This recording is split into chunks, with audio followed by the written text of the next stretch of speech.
اهلا يا حلوين، انا مريم بعمل فيديوهات مختلفة ومتنوعة عن الحاجات اللي انا مهتمة بيها زي القراءة والفلوجات والحاجات المعلومات اللي انا بعرفها بحب اشاركها ليكم. فلو دي اول مرة تشوفني ما تنساش تشترك في القناة وتعمل لايك للفيديو. هشارك معاكم قراءاتي لشهر اكتوبر. شهر اكتوبر قرأت فيه 5 كتب. ال5 كتب دول تنوعوا ما بين كتب ادبية وكتب روائية وكتب لتطوير الذات. فهشارك معاكم الكتب دي وهقول لكم رأيي على كل كتاب انا قرأته، وكمان ما تنسوش تشاركوني ايه الكتب اللي انتوا قرأتوها. كنت متفق معاكم في نقطة، اي تقييم للكتب ده بيكون عن رأيي الشخصي، وممكن اللي انت تتفق عليه انا ما اتفقش عليه. هنبدأ الأول بالقسم الروائي وإيه هي الروايات اللي أنا قرأتها خلال الشهر ده. أول كتاب من الأعمال الروائية اللي أنا قرأتها كانت رواية أمال وأقدار لثروت أباظة. كانت أول مرة أقرأ للكاتب وإن شاء الله ما تكونش آخر مرة.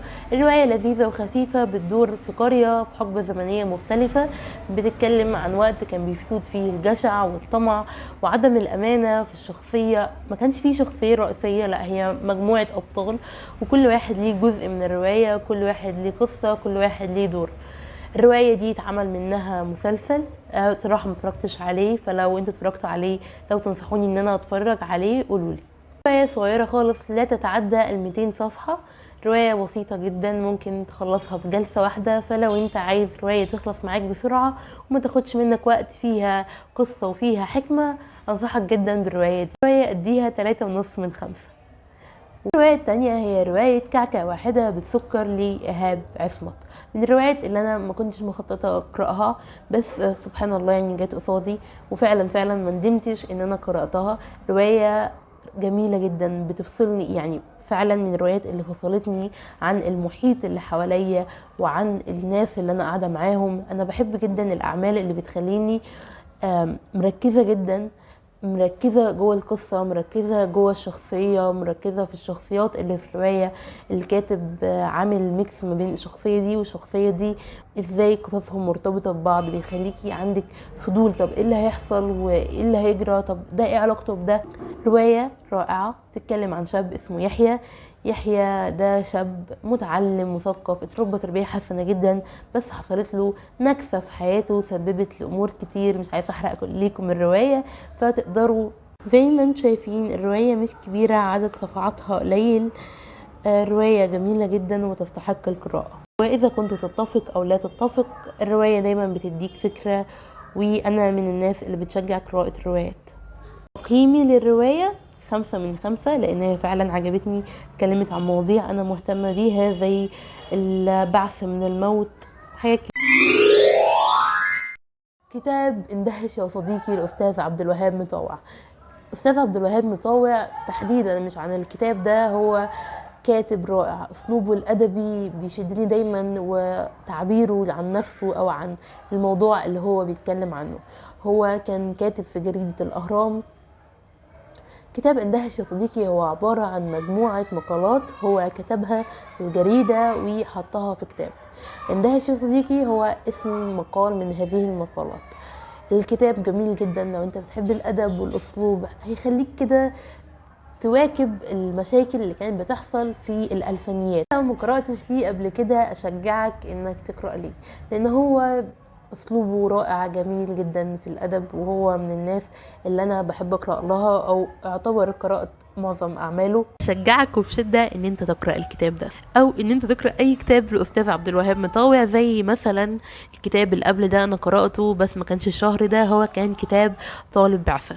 الكتاب رائع، خدني الكتاب، انا قرأته، انا مسكت الكتاب خلصته في ساعتها. الكتاب ما كانش كبير، عدد صفحاته قليلة، بيتكلم عن رحلته لما سافر. يا صديقي اديله 4.5 من 5. كتاب عن شيء اسمه الحب، ومن اسمه عن الحب ليه أستاذ أدهم الشرقاوي. الكتاب والمفردات رائعة، فبنصح أي حد بيحب الكلام الجميل اللي هو مش مبتذل يقرأ الكتاب ده. كتاب بسيط مش كبير خالص، وفعليا بجد انا بقول لكم كتب، يعني انا الشهر ده ركزت اكتر على كتب خفيفة بالنسبة ليا علشان الدراسة، كمان ان الانسان في حياته مشغول عموما، فمش بحب احط كتب دسمة تخليني ما اقدرش ان انا اخلصها، او ان انا كتاب اديله 4.5 من 5. كتاب بعد ما سيبنا بعض. كتاب بعد ما سيبنا بعض ده من افضل الكتب، ومن قبل ما اتكلم عن الكتاب هديله 5/5. الكتاب للسيدات وللرجال، مش مختص لحد واحد. من مر بتجربة الانفصال، يعني حتى لو ما مرتش بتجربة الانفصال، بس عشان تفهم المشاعر دي وتفهم حاجات تانية كتير، تفهم نفسك. يعني دايما بتكلم ان انت من قبل اصلا ما تخش في ريليشن، او ان انت تفكر ان انت ترتبط او ترتبطي، لازم تفهمي نفسك وتفهمي ايه هي العيوب اللي فيكي، وازاي تفهمي الشخص اللي معاكي. الكتاب متقسم لكذا جزء. فاوله هيطبطب عليك، بعده هيقولك انت سبتوا بعض ليه، هيحاول يحل المشكلة اللي انت حاسس بيها. احسن حاجة حسيتها في الكاتبة ان هي فاهمة، هي عن تجربة شخصية، هي فاهمة الناس مرت بايه، انت دلوقتي حاسس بايه. عارف لما تبقى حاسس ان مفيش حد حاسس بيك، فبعدين بتلاقي حد يقولك لا انا فاهمك، انا حصل لي كذا وحصل لي كذا وحصل لي كذا. الكاتبة هي استشارية نفسية وباحثة في مجال العلاقات. ف صدقوني الكتاب رائع. الكتاب انصح جدا بقراءته. في الكتاب الأخير، وهو من أفضل الكتب اللي أنا قرأتها الشهر ده، هو كتاب الرجل النبيل لعلي بن جابر. الكاتب ده هو كاتب كتاب لإنك الله.